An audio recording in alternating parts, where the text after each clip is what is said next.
Leo and Blossom people. The sun is just making its way over top of the horizon. Move that out of the way. Right, your internal world, the Four of Cups and the Five of Wands. That's lovely. And how that makes you feel on the outside. Oh, I'm so happy this one's out. 3 cards. We've got the Eight of Cups, the Five of Swords, and the Three of Pentacles. Interestingly, they were all in the reverse, but I don't know that I'm going to take them that way. Excuse me. And the basis of the reading, I think one flipped there. We've got the Strength. Yeah, it was just the Strength that flipped. Gosh, look at that sun. And something from the recent past, the Knight of Wands. Move those up. Something that a potential outcome. A potential outcome. Got 2 pairs. We've got the Lovers. The Lovers and the Four of Wands, and then another pair. Well, no, 3. Wow, gosh, this is interesting energy. Which is the High Priestess, the Page of Cups, and the Six of Wands. Wow. Okay. Interesting. And something coming up in the near future. The Seven of Cups, the Eight of Pentacles, and the Two of Swords. Strange, I sort of get the feeling that you want all the cards out. It's almost, they're all speaking. And your attitude, the Three of Wands. Your environment, another 2. We've got the Chariot. Oh no, 3. The Chariot, the Hierophant, and the Two of Pentacles. And your hopes and fears. Well, I guess we've got to carry on taking everything. The World and the Ten of Pentacles, the Ten of Wands, and the Five of Pentacles. It's your hopes and fears. And finally, an outcome. Maybe it's the dawn that just wants to be here to see this. Oh, a fresh, new, lovely start. Wow, what a reading. There's a lot of great energy here. Pink Blossom and Cancer people. Did I say Pink Blossom? Anyway, just get a little bit of that. I don't know, you're not meant to look right at it, but I feel it's so good to get the first bits of the sun every day. I don't know if anyone else does this. It's my favourite time of day.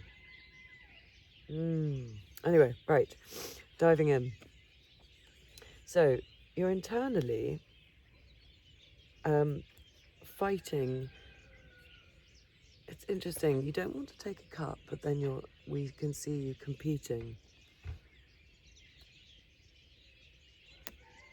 Is it different part? Well, no, just a sec. Let me have a little overview here before we dive in, because it is relatively complicated, this reading. Well, only because we've got so many cards, it's fine. We've got the idea of, at the basis of it being the Strength. I'm not even going to count the number of majors, because you've got so many crazy amounts of cards here. Wrestling a big idea, wrestling a big part of yourself, wrestling something unruly. Okay. And we can then see that it's possible.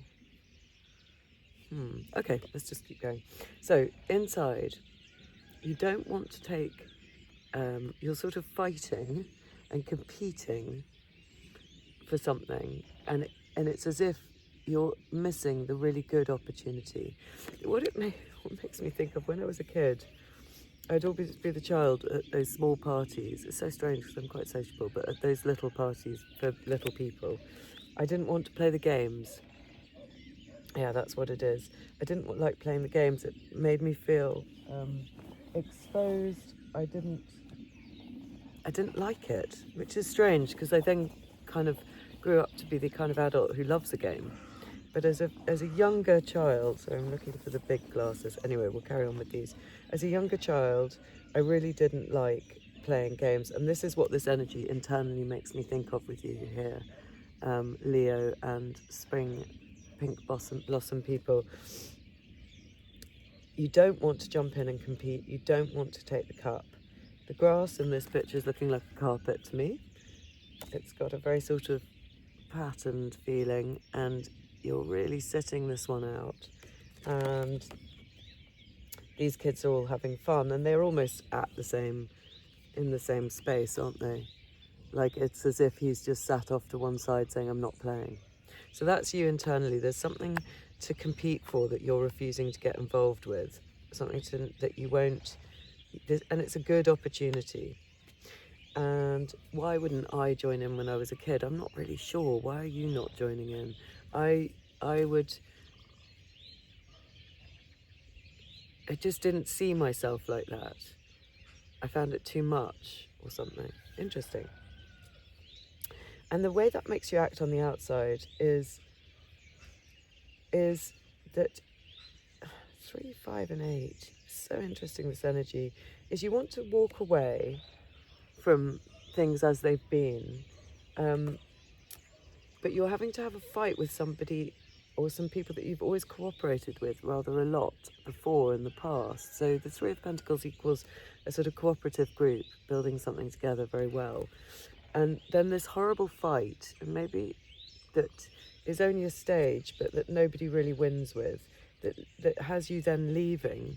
It's sort of as if there's something going on at work with an opportunity, or in your environment with an opportunity to partner with something, that you, rather than take this new opportunity, which everyone else is fighting for, you fight not to take it, not to cooperate, and you want to walk away. You want to walk away and do something different, but you have loved this, whatever this is that you're walking away from. And in the basis, the beautiful Strength card. His tongue is sticking out very strongly to me today, and we're back in this kind of environment.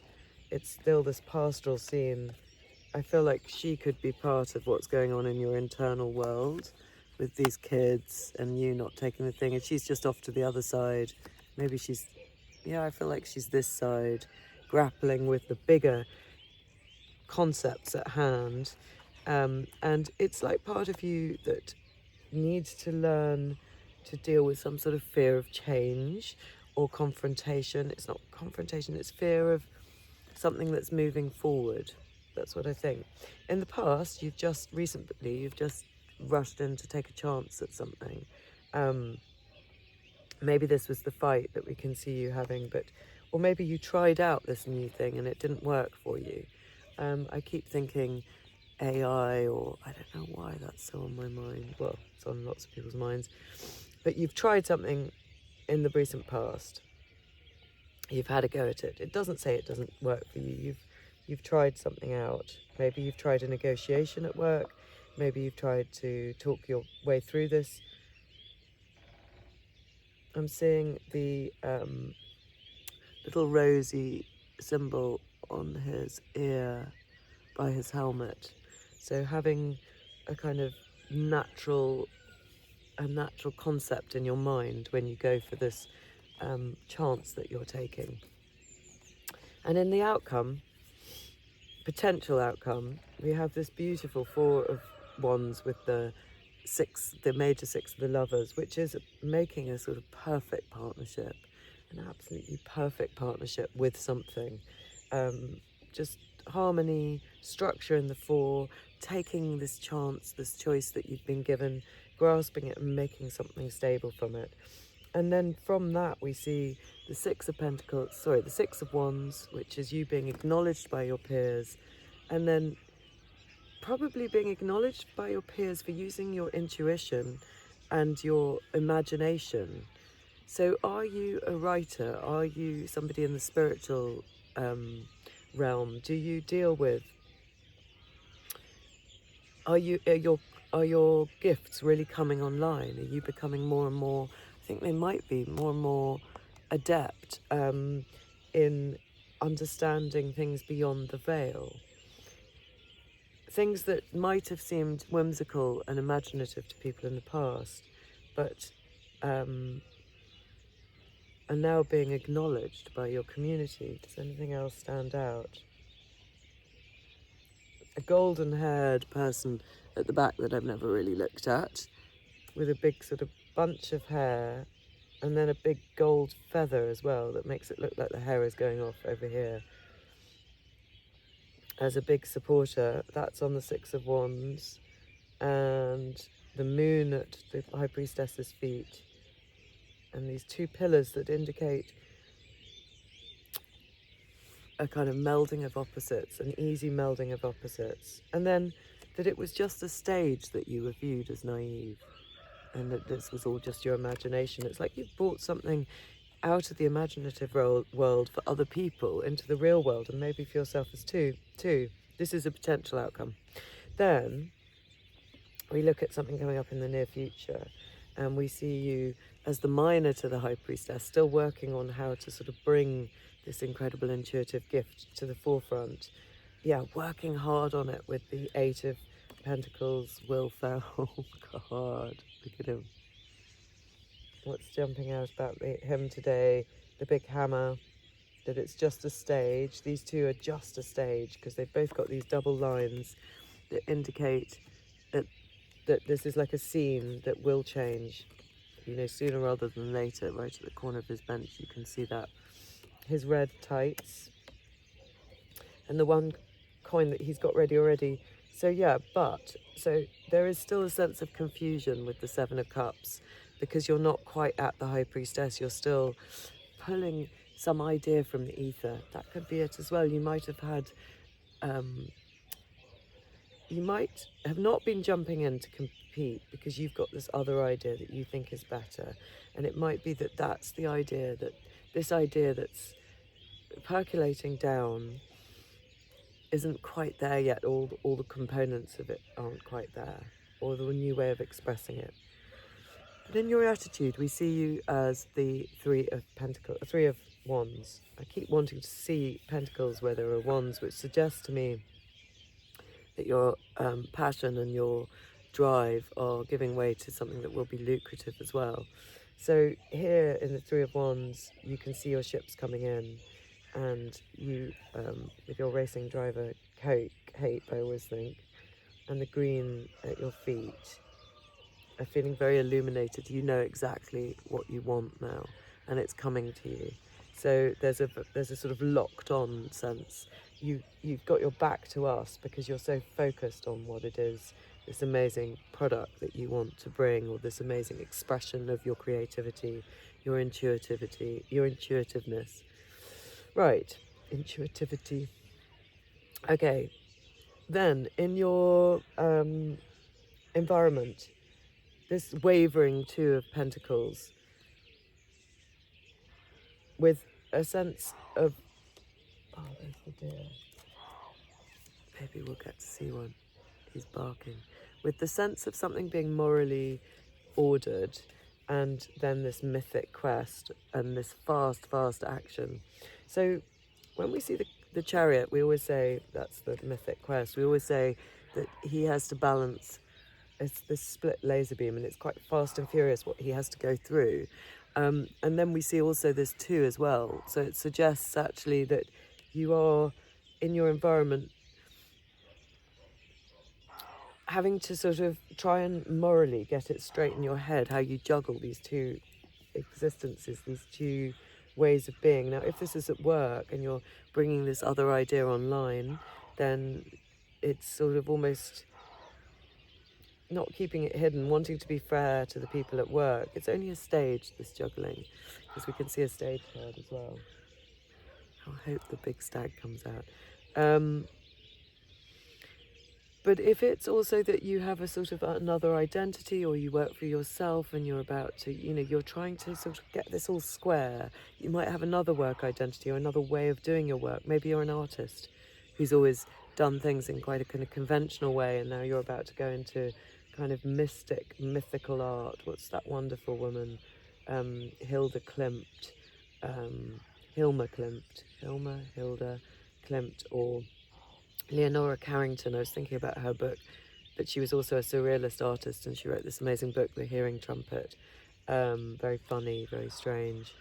Or any of those kind of mystical artists who channel. Maybe that's the new thing that you're going to move into, and you're trying to get it square with whatever it is you've been doing before. Something like that. We might need to take some advice on this. that bit. I think it's that where it'll become clearer. And then your hopes and fears. Well, you want to put yourself fairly in the middle of your world with the world card. You want to make some money out of this. You want to build some generational wealth, but also some sort of foundation for the rest of your life. You're quite obsessed with it, with the 10 of Swords. So that 10 of Wands, that's 2 10s. It's like I don't want to say the word wand. Everything keeps coming out differently. What's that about? It's my neighbour going off to school.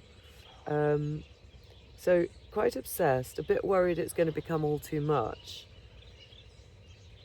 And you definitely don't want to be left out of your community because of it. So you can see on one hand here in your hopes, you would be the centre of your world with a laurel leaf of success, very much harking back to that 6 of Wands where you're appreciated and you're building wealth and you're with the rest of your community in this wonderful card. And then the other side of what you might be frightened of is, in fact, you're just being obsessive and you're being left out in the cold. I can see pink blossom, people. I can see pink blossom in her hair. The lady there. That's beautiful. Spring. In the world, just this lovely lion at the bottom, looking so loving and grateful and cooperative, having been wrestled by the strength at the end. Sort of all of those, he's actually a symbol of your sign, Leo, Taurus, Aquarius, and Gemini, is that right? No, it's the fixed signs. I need to go back to that. I'm not going to stop and try and remember that now. I'm in my flow. Right, so those are your hopes and fears. And where it's all leading, this wonderful, wonderful, divine new start, getting through the great gate into this beautiful new world. It's a physical, actual new start. This is a very, very positive reading. I love it. Peaceful flowers. It's amazing what you've been working on in the near future. Your pentacles in the 8 of Pentacles is now, which is your honed craft of being quite intuitive and witchy and artistic about what you're doing, is now coming home to roost. So let's just grab, when I saw the sun coming up, I didn't quite get myself sorted because I wanted to have that on screen. Here we go. So we're now going to do a little extra card from 2 different decks. One is the Shining Tribe deck, and one firstly from the Enchanted Forest deck, because we're in a bit of an enchanted forest. I move soon. I move back to London. Not move, you know, I'm on the travelling again. So it'll be interesting let's see where I find myself to do these readings. I really like the feeling of being out in nature.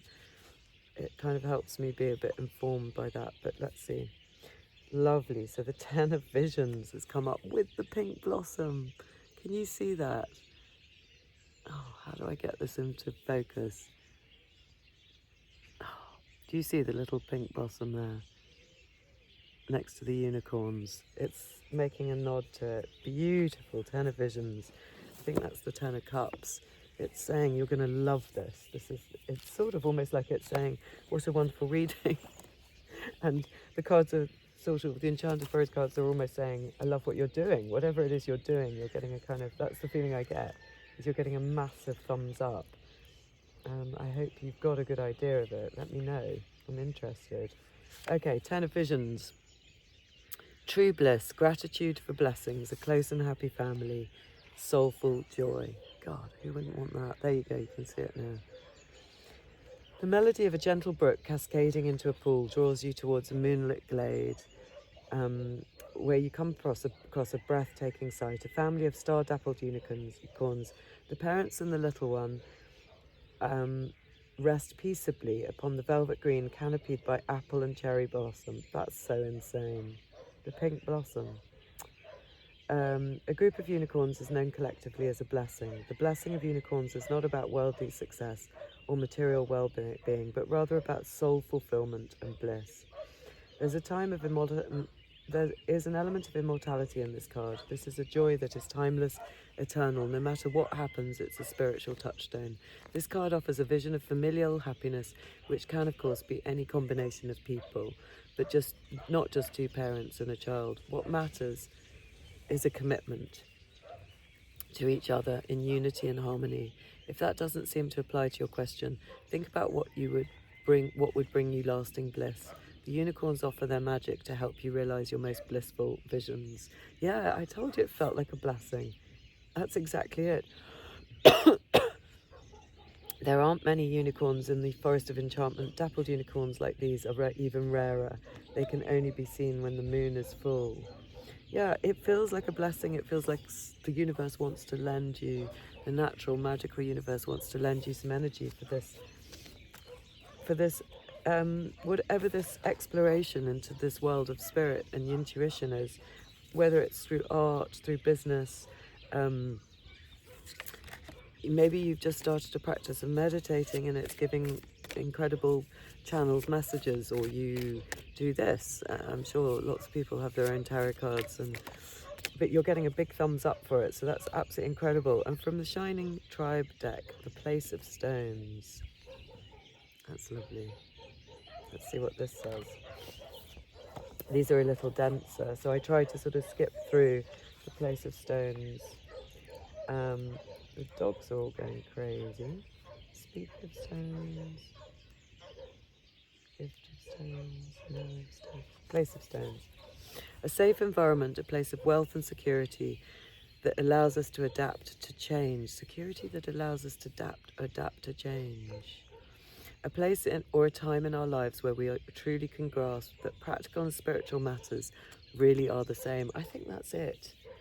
I think you're somewhere where you're bringing spirituality into the forefront of people's minds, because you can see how it infuses everything, how, as far as I'm concerned, we're all just one thing, having like an experience of being alive in this unbelievably dense, complicated, joyful, sad, incredible experience of consciousness, but we are all one thing split. I feel that very strongly based on the experiences that I've had. So maybe you're bringing that spirituality into more of the mundane somehow. At the bottom, what does it say here? In the Gift of Stones, we see an actual temple. Here we see an expression of this concept in the form of a stone structure based on the carving of known as the Venus of Wildendorf. Venus has just gone retrograde when I'm doing this. Anyway, it's timeless. She has the ample form characteristic of Stone Age figures, so she's lovely and round. So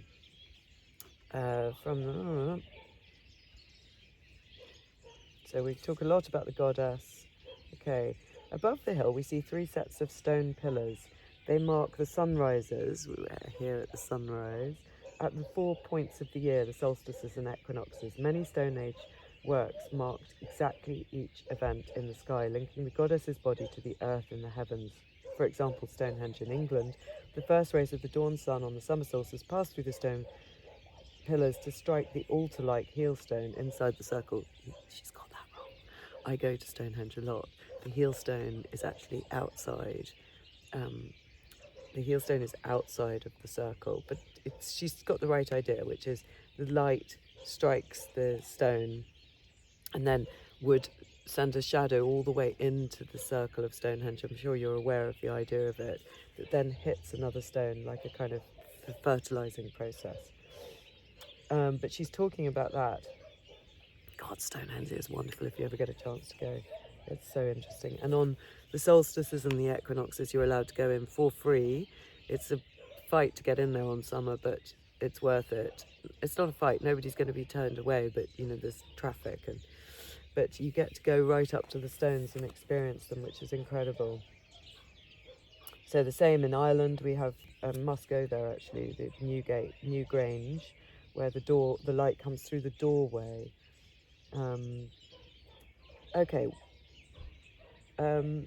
So with the discovery of agriculture, the seasonal highlights became important markers of when to plant or harvest. With life so dependent on crops, and the crops so dependent on the cycles of the sun, people sought ways to bring the solar events down to the physical earth. The temples, circle and mounds allowed the practical and the spiritual to join together again, the practical and the spiritual. I think this is what you're doing. Similarly, the purpose of this tarot and the work we do with it, whether in readings, meditation, storytelling, or other forms of tarot, so anyone who uses tarot will know this,